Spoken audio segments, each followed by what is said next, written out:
Well, thank you very much for the kind introduction. Magandang hapon. Good afternoon, everybody. Can I just check, first of all, the audio is working? Somebody want to give me the thumbs up?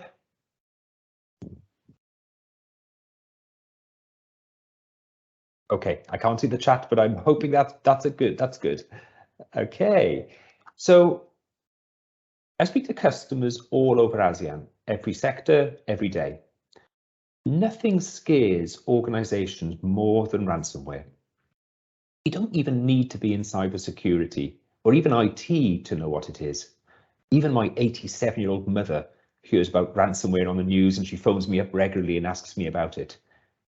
But I want to get behind the headlines, behind the hype, and understand how big is actually the risk facing financial services organizations in the Philippines, and how can that risk be managed? People are starting to go on vacation a lot more now, and during vacation, many people want to do these high adrenaline sports. But as human beings, we are notoriously bad at evaluating risk. So I'll come back to this answer at the end, but just for a bit of fun, no prizes, just for a bit of fun, if you feel, put in the chat, which one of these you believe is the highest risk? Is it bungee jumping, scuba diving, or skydiving? Which do you believe poses the biggest risk in performing?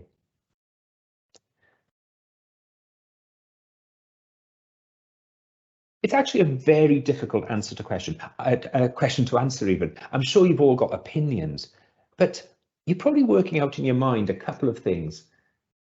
Because to calculate risk, there are two pieces of important information I haven't shared about those activities. And when we're calculating risk, the two things we need to know are how often can something go wrong, so the frequency, and how bad is it when something goes wrong, the impact. You multiply those two things together, it gives you a risk score, something you can use as a metric to get to be able to actually put a number and decide what the level of that risk is. So if we take that to the ransomware world, what's the impact of a single ransomware attack? And how frequently, as an organization, can you expect to suffer a ransomware attack? That information would give you a risk number, which you can then make financial decisions against on how to manage that risk. So to help answer those two questions, today, I'm going to share those pieces of information by running through the latest Sophos 2022 State of Ransomware Report findings. That will give you that information and help you make the right logical business decision for your organization. So where did this report come from? Well, every year, Sophos survey 5,600 IT professionals from 31 countries, and we split those companies. Half are between 0 and 1,000, and half are 1,000 to 5,000. So we get a good spread of organization sizes. This report was run January and February this year, so it's very up to date. And as an organization, we were actually blind to which organizations responded to it. We don't know were they Sophos customers or not, what products they were using, who the companies were. But what we can tell you is 150 of those organizations were in the Philippines. And that gives us a good data set to be able to make certain predictions and reports on what's happening. So let's look at the first part of that equation, the frequency. How often can you expect to be hit by ransomware? And there's a lot more information in the report, but I'm going to pick out a couple of the key pieces of data. The first part is, if we look at financial services as an industry globally, and the good news is financial services are the best performing, if you like, the least likely to be hit by ransomware. And that shows the good work that's been going on in making sure the controls are in place, doing all the right things to prevent the likelihood of an attack. So financial services, globally, the average is 55% chance. Oh, I should say 55% of respondents were hit by ransomware in the last year. Now, they could have been hit more than once, but 55% of respondents were hit at least once by ransomware in the previous year. And that's against a global average across all sectors of 66%. Then if we look at it through the other optics, look at it from a country point of view. The average is 66% globally. The Philippines is slightly higher than that, at 69%. So at the one end, you get Austria, surprisingly, 84% of respondents were hit by ransomware. To the far right, South Africa at 51%. Now, there is a correlation. There are obviously major exceptions to this, but there is a correlation here between the larger the economies and the more assets available tend to get the focus of the ransomware attackers more.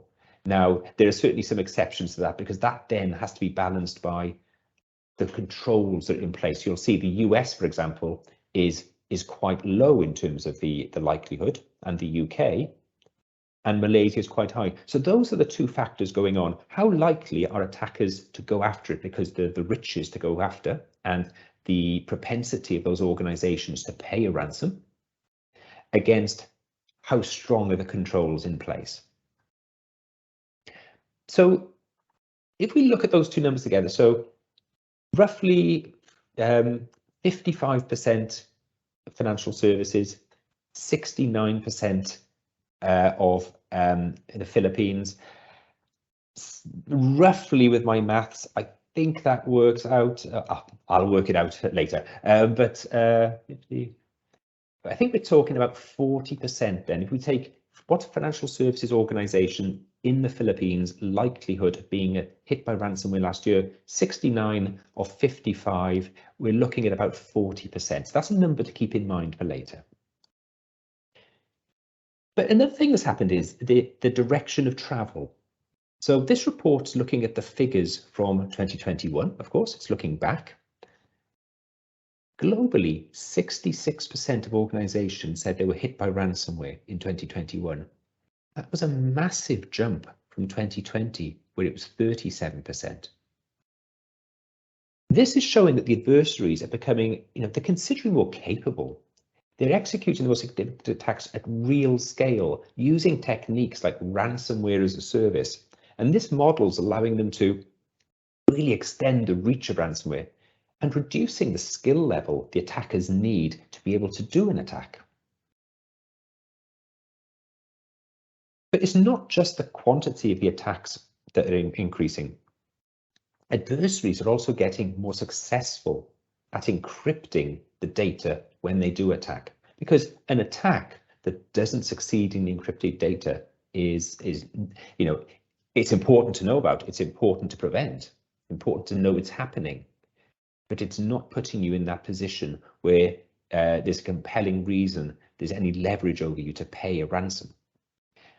So in 2020, 54% of attacks were resulting in encryption. That had jumped again to 65% in 2021. That, combined with the increase in the number of successful attacks, just shows why this is becoming an ever more fear factor for organizations of all sectors. There's actually been a reduction in the extortion-only attack. So what we've seen over the last few years is an increase in not just encryption taking place, but the adversary exfiltrating your data at the same time, for a couple of reasons. One, more and more organizations were getting good at taking backups. So holding your data to ransom was becoming less leverage over organizations to pay ransoms. So because if you didn't pay the ransom, the adversary could still say, okay, you're not going to pay it because you've got a backup. Now I'm going to leak that data. And depending on the industry, and especially in financial services and the likes of healthcare, the regulatory issues of that data subsequently being leaked into the public domain, that in itself has many, many consequences, including a financial consequence of fines, etc., that need to be paid. So that is still happening, but the number of attacks that are just doing the exfiltration and not doing the encryption, it has dropped from 7% to 4%. So again, summarize the likelihood of a Philippines financial services organization suffering a ransomware attack in the latest report looking back at 2021 was approximately 60% times 65% equals 40%. Actually, I mean 50%. It equals about 40%. Just for the sake of simplicity, we'll keep that number in mind later on. So if the likelihood of being attacked and being encrypted is 40%, what's the impact of each one of those attacks? So 965 respondents reported that their organization paid a ransom, and they told us how much they paid. So it gives us a good data point to share what we found. Over the past 12 months, there's been almost a threefold increase in the percentage of organizations paying a ransom of $1 million or more. You know, that's gone up significantly, as I said, 3 times. Originally in 2020, it was only 4% of organizations paid ransoms greater than $1 million. That jumped to 11–12% in 2021. In parallel, the percentage paying less than $10,000 dropped from 34% to 21%. So it's showing that the cost of ransoms themselves are going up all the time. So overall, the ransom, it came in at about 812,000. So almost a 5% increase from 2020. This is showing, though, that, sorry, let me jump forward a bit there. I think the slide was a bit slow. And so this is showing that trend where the increase in the ransom payment is going up all the time. But ransom is just one factor of the cost, of course. Because ransomware, it impacts the ability of organizations to operate. So 90% of respondents said that ransomware attack impacted the ability to operate. Of course it does. If this has impacted your servers, this has impacted your endpoints, your employees can't work anymore. I've worked with organizations who've had to disconnect themselves entirely from the internet to prevent the threat, prevent the command and control, prevent the attack continuing. Now, that is a massive decision for an organization to make, but sometimes that is the right decision at that point.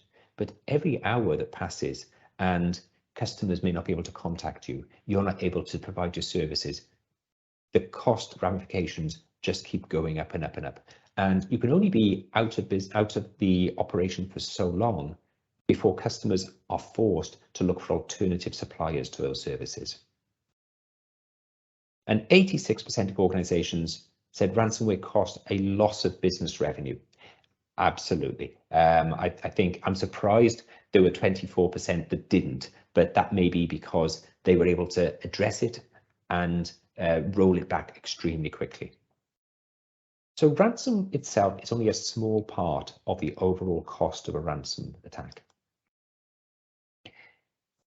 This is the average cost to an organization to rectify an attack. And I've got every country in the report here, and I've pulled out the Philippines. I've highlighted the Philippines in yellow.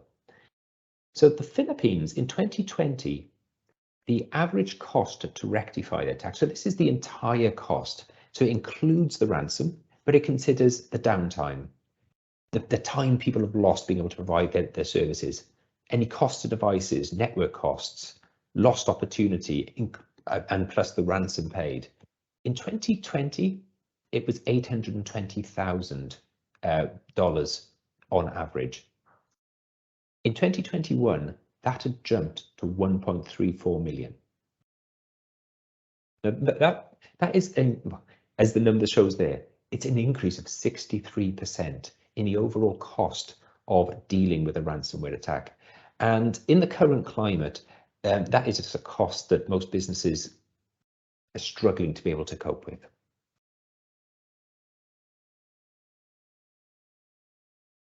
But another piece is, is how much data is actually recovered after paying a ransom.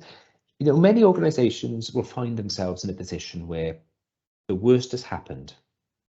They're left with a horrible decision to make. Do we pay the ransom? Pay good money to bad people to get our data back? Well, it's not an ethical decision at that point. It's a business decision. And I would never criticize an organization faced with that choice for making the right decision for their business. Of course, what we help any organization do is minimize the chance of ever finding themselves in that position. And that's what I hope some of the guidance today will do. But it's important to know as well that even when you pay the ransom, you cannot depend on that to give you all your data back. In 2020, this is for customers, sorry, this is for organizations. I said these are not Sophos customers. This is for organizations. Of those that paid the ransom, on average, they got 65% of their data back. In 2021, that's dropped even further to 61%. And we can, this does make me angry.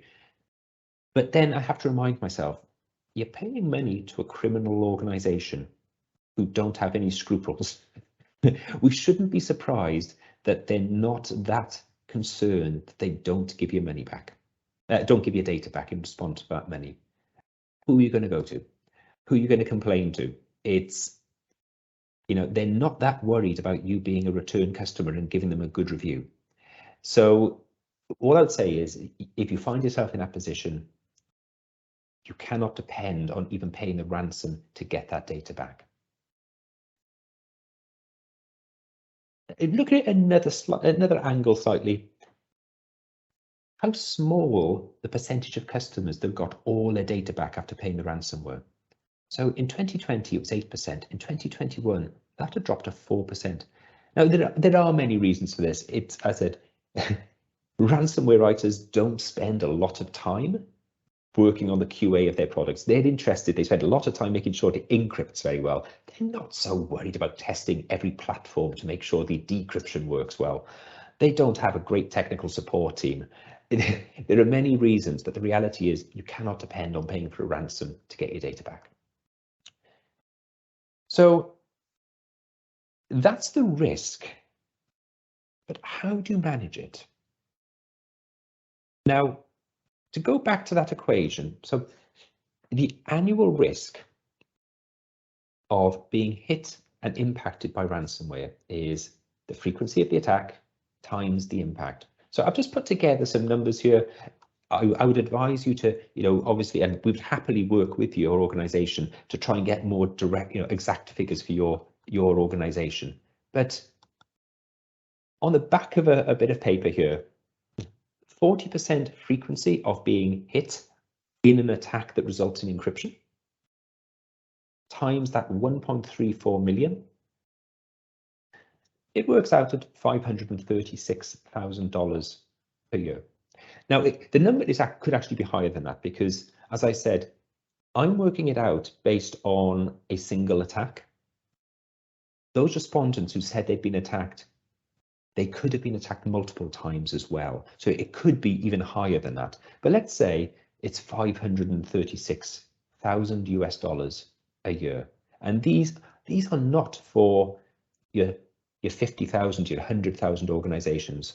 The biggest organization in our survey was 5,000 users, and that was a spread all the way from 100 employees to 5,000 employees.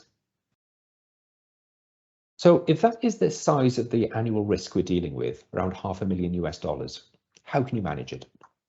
Well, classic risk management there are only 4 methods of managing risk. You can avoid risk. Well, avoiding risk would mean taking yourself off the internet, not working with any suppliers who have access to your network, completely air-gapping your whole environment. And even then, what's the risk of somebody bringing a USB? To be honest, if you want to stay in business in the new world where connectivity is and so many benefits of connectivity, we can spend another hour talking about that. Avoiding the risk is just not possible. So the other option is to accept the risk and just say, do you know what? Every year I'm going to put aside $500,000 and expect to be hit. I don't know of any organizations that take that approach, but no approach is a terrible approach. But what I would say about it is, well, of course, if an attacker sees you've got the propensity and the ability to pay, what do you think their behavior is going to become? Of course, they're going to keep attacking you again and again and again. There's a reason when if somebody is kidnapped, there's a reason why there's always the advice is don't pay the ransom, because it encourages similar behavior again and increases the overall risk. Now, that's a whole different subject, but accepting the risk and putting money aside for it is an approach, but it's an approach that has many, many downsides, and not one I've ever spoken to an organization that has taken that approach. So the third approach is transfer that risk. You pay somebody money to take on board some of that risk for you. And the classic is cyber insurance. And cyber insurance has an incredibly important part to play in your risk strategy for ransomware. As Sophos, we don't offer our cyber insurance ourselves. We work with many partners who do offer it, many insurance partners, but it's a very valid approach. And 92% of the organizations in our survey have cyber insurance. 83% have cyber insurance that covers ransomware. And I would say to be very careful when you read, like any insurance. I'm starting to travel a bit now, and I'm reading the T's and C's of my travel insurance very carefully for all the exceptions. And I recommend make sure you do read the T's and C's of your cyber insurance very carefully, just to make sure it does cover ransomware, and what are the conditions that are in place. For example, do you have to have all your systems at a particular OS version? Do they have to be a particular patch level? Do you have to have the latest anti-malware solution across the whole of your estate without any gaps? So it's just important to be very careful of what's there. Yeah, 34% have policy exclusions. Those are the areas to really understand. And another part actually on cyber insurance is there's a massive jump in cyber insurance for organizations that have been hit by ransomware in the previous year. The rate of cyber insurance uptake is much higher than those that haven't been hit. It's human nature, of course. People take out insurance after the worst event has happened to protect them in the future. So I'd recommend for every organization on this call today to make sure you do have cyber insurance in place. Not something that Sophos sell ourselves, but it's something that we very much work alongside and complement. But cyber insurance itself has got harder to get hold of. 54% say a higher level of cybersecurity is needed to be able to get cybersecurity. In other words, cyber insurance, I should say. Cyber insurance is setting a higher watermark of what is needed to be able to have a valid cyber insurance policy. The policies are getting more complex. Fewer companies are now offering cyber insurance, and it's becoming more expensive. Like everything in insurance, the more people that are making claims and the higher the claims are becoming, and we're seeing that rate in the increase in ransomware, And in some ways, cyber insurance and the fact that it's an insurer who's paying out has helped drive up those ransomware payments. So cyber insurance has a part to play, but it's not cheap. And you wouldn't rely on it because, like any insurance in the world, medical insurance, if you have medical insurance, do you suddenly stop worrying about getting ill and you stop trying to be healthy? When you have car insurance, do you suddenly stop driving like a maniac? Of course not. Insurance is there as a safety net. It's to deal with the residual risk, the risk that's left after you've done all the other things right. So to summarize the report, ransomware attacks are increasing considerably. Organizations are actually getting better at recovery, which is great news.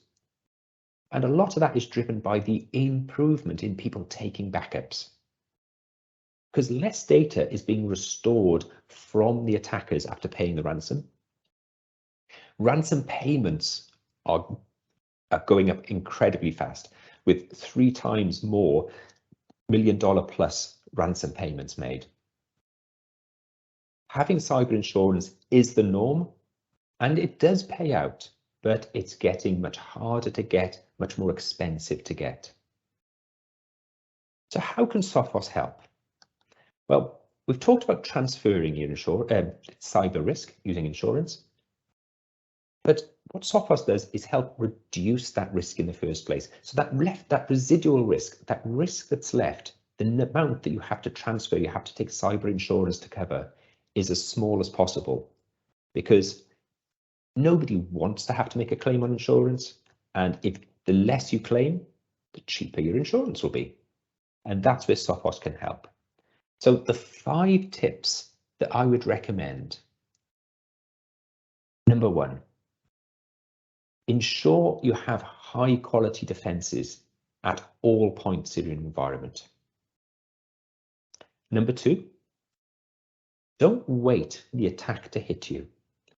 Proactively hunt for the clues. Ransomware, unlike some other malware, you may get data theft, where malware may want to stay in your environment stealthily for months, taking data slowly. Ransomware doesn't take so long. It rips through the attack chain. It tries to spread laterally as quietly, but as fast as possible. And then bang, it will encrypt.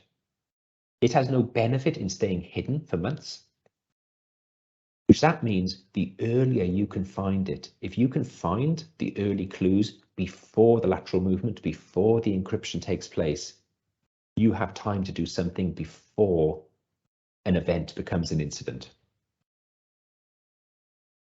Harden your environment using tools such as XDR to look for where are there gaps in my environment? Where do I have ports open? Where am I running an unpatched system? Where am I running some application that is vulnerable?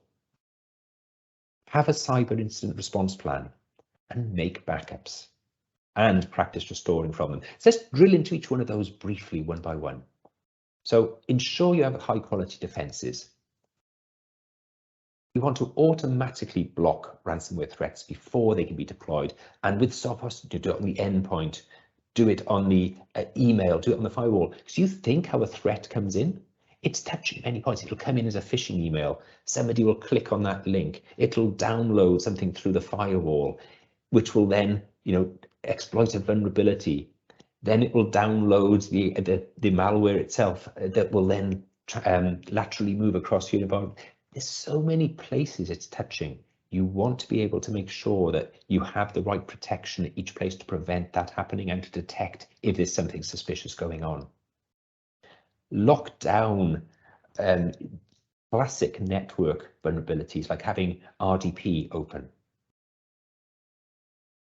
It's not just what's on premise. Identify and mitigate those vulnerabilities in your cloud environment as well. I'm sure many of you are increasingly moving your applications from on-premise into the public cloud, into AWS, GCP or Azure. Those are incredibly attractive assets for a ransomware writer to go after.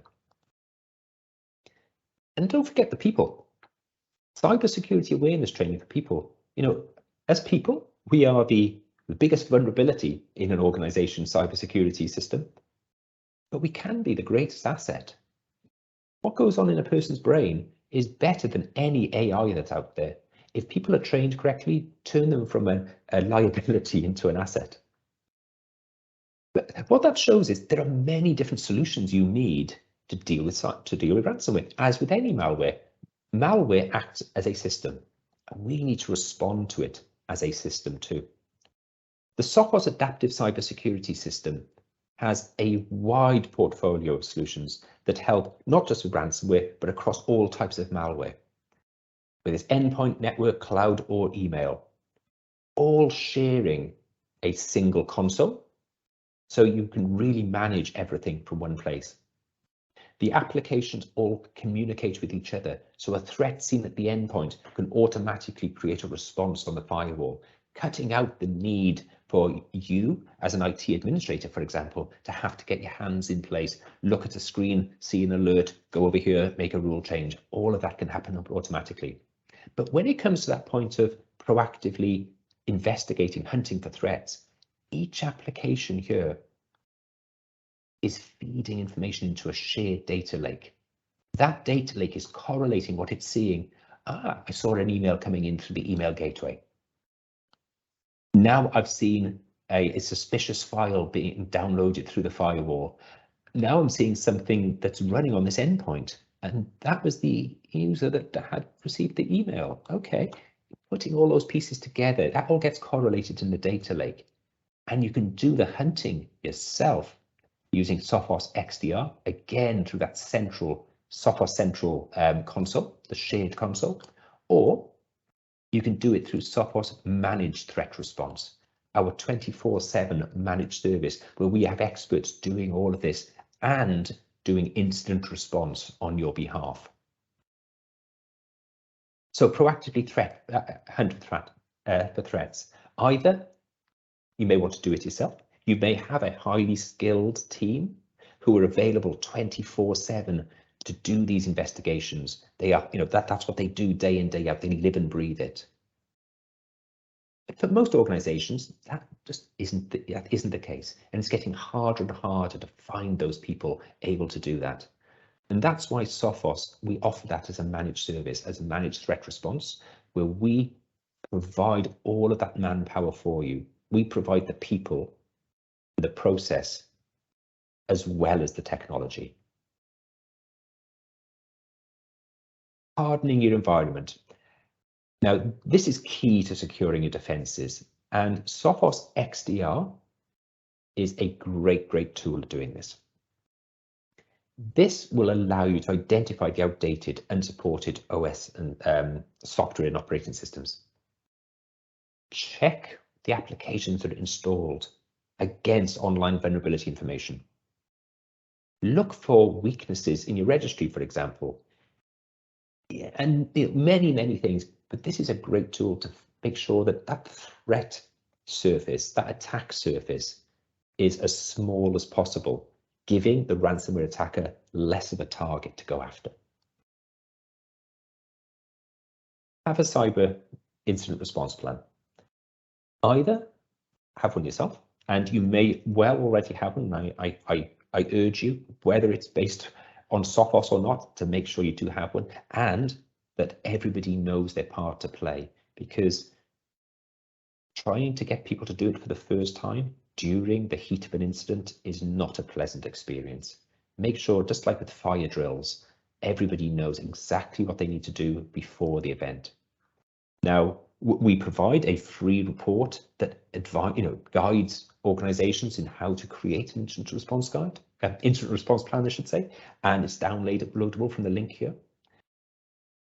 But if the worst was to happen, we also can offer our assistance. Sophos Rapid Response is a 24/7, 365-day-a-year emergency incident response service. It's available to any organization. You do not need to be an existing Sophos customer, and you can contact us. And what we would offer you is a fixed price So we're not charging you an unknown amount depending on the length of the investigation and the response, a fixed amount for us to come in, do the incident response remotely, so we can start work immediately, don't have to wait for people to come to site, and help you get you to that, to neutralize and then recover from the situation you're in.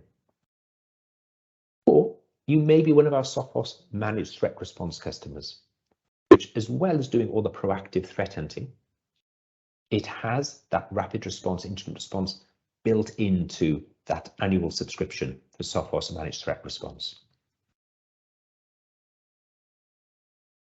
And then just good practice. Make the backups and practice restoring from them. And please make sure that you have those backups, some stored offline. So, because the ransomware writers, one of the first things they'll look for is your backup, because they know that's what they need to encrypt first. So make sure you keep a copy offline, and preferably keep one off-site as well. So just some assets just to help you as you continue your investigation. And at Sophos, we would love to help you. If you'd like a call with me or my team, please let us know. We'd love to help you avoid being in that situation of having to respond to a ransomware attack. So some great assets, the top ransomware controls and how Sophos can help. And also the state of ransomware 2022, which is where I shared many of those statistics. And again, the top ransomware control, how Sophos can help. So before I wrap up, I just want to see, let me check the chat here a moment and see if we got any answers on, see people, oh, there's a good mix there. People said, I think I've seen almost every answer. Okay, so I know there are some questions, but let's go through this one first. So in third place, the least risky of those activities is bungee jumping. I know it's not a nice thought, but the chance of a fatal accident in bungee jumping is 1 in 500,000. Second place is skydiving, 1 in 100,000. So the most dangerous of those activities is scuba diving, 1 in 34,000. Now, I actually find those figures surprising itself, but what I find even more surprising is bungee jumping is 15 times safer than scuba diving. As I said, as humans, we are not good at estimating risk, and that's why those statistics are so important at helping us come to the correct decision based on metrics rather than just emotion and fear. So with that, I'd like to say thank you, and shall we open up for some questions?